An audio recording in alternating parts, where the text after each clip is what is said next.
Mamlaka ya Mapato Tanzania imeanzisha mfumo wa usimamizi wa kodi za ndani maarufu kama IDRAS, kwa maana Integrated Domestic Revenue Administration System.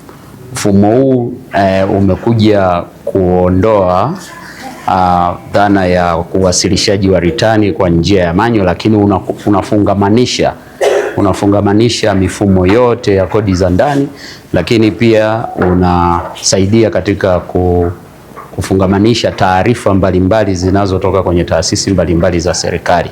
Mfumo una uwezo wa kufungamanisha mifumo ya serikali zaidi ya taasisi 300, lakini kwa kuanza tumeanza na taasisi 60 kwa maana ya mifumo ya usajili na kwenye masuala ya usajili, ukadiriaji wa kodi, uwasilishaji wa ritani na taarifa mbalimbali zinazohusiana na shughuli mbalimbali zinazofanywa na walipa kodi zinaweza zikapatikana kwa njia rahisi kupitia kwenye mfumo.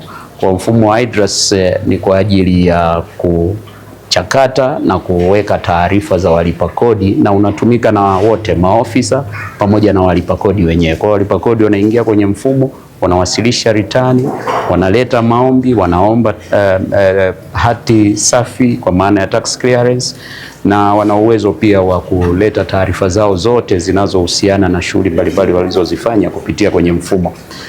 Na baadaye tutakuwa katika mkutano huu tutakuwa na uwasilishaji wa mada kuhusiana na mfumo, na atakuja meneja anayesimamia mfumo. Kwa hiyo maswali mengi ya mfumo ni waombe tu muyawasilishe.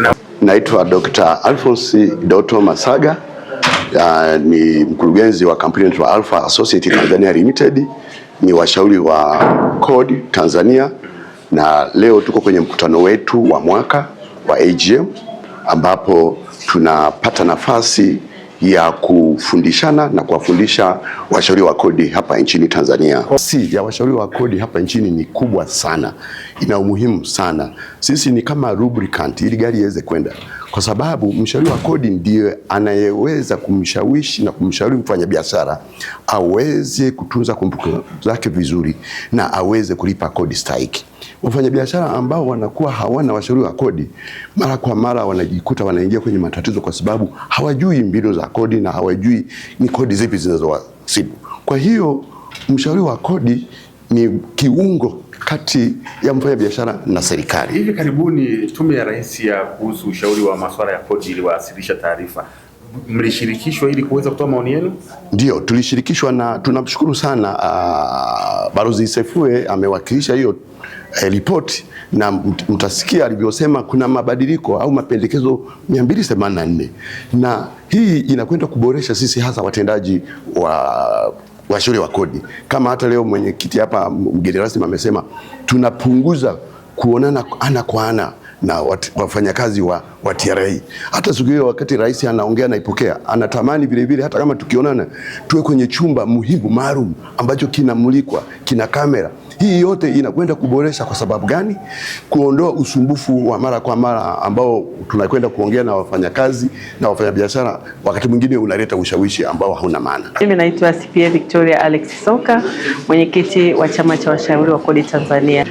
Kwa kweli kwa kipindi ambacho tumeanzisha tangu tumesajiliwa mwaka 2023 tulikuwa wanachama 100, lakini mpaka sasa hivi tumefika wanachama 288 na tunaendelea kusajili wengine, na kwa kweli tumefanikiwa kwa sababu tunaweza kuwa na semina mbalimbali ambazo zinasaidia wale washauri wa kodi waliosajiliwa na TRA kwa weledi zaidi katika kazi zao na kuwasaidia waweze kukumbushana nini kinachotakiwa kufanyika kuendana na tasnia yetu hii ya kodi. Naitwa Sospita Kibishi, ni mwenyekiti wa mafunzo wa chama cha washauri wa kodi Tanzania. Tuko hapa kwenye hoteli ya Rose Garden hapa Arusha kwa ajili ya mafunzo, ambapo tumeandaa mada 3 kwa ajili ya wanachama wetu, kwa ajili ya kurahisisha na kuratibu kazi zetu za kila siku kwa ajili ya kusaidia masuala ya kodi kwa wanachama wetu na wateja wetu. Sasa siku ya leo tutakuwa na mada 3. Tutakuwa na mada ambayo inahusiana na mifumo ya IDRAS. Kwa hiyo tumealika watu wa makao makuu kwa ajili TRA, kwa maana ya TRA, kwa ajili ya kuhakikisha wanachama wetu kwa sababu sisi kama washauri wa kodi ndio watumiaji wakubwa zaidi wa mfumo huu ambao umeanzishwa na Mamlaka ya Mapato Tanzania. Pia tutakuwa na mada ambayo itawasilishwa inayohusiana na migogoro ya kikodi, kwa sababu katika ukusanyaji wa kodi katika kazi zetu za kila siku kunakuwa na migogoro ya kikodi kati ya TRA pamoja na wafanyabiashara au walipa kodi.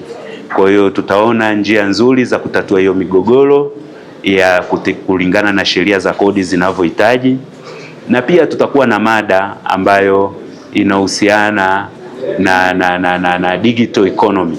Digital economy ni kwa sasa hivi, kulingana na ulimwengu wa sasa hivi, TRA wameanzisha kitengo kwa ajili ya taxation ya digital economy kulingana na teknolojia ilivyokuwa. Kwa hiyo sisi kama wanachama au kama washauri wa kodi lazima tupate hiyo elimu kwa upana zaidi.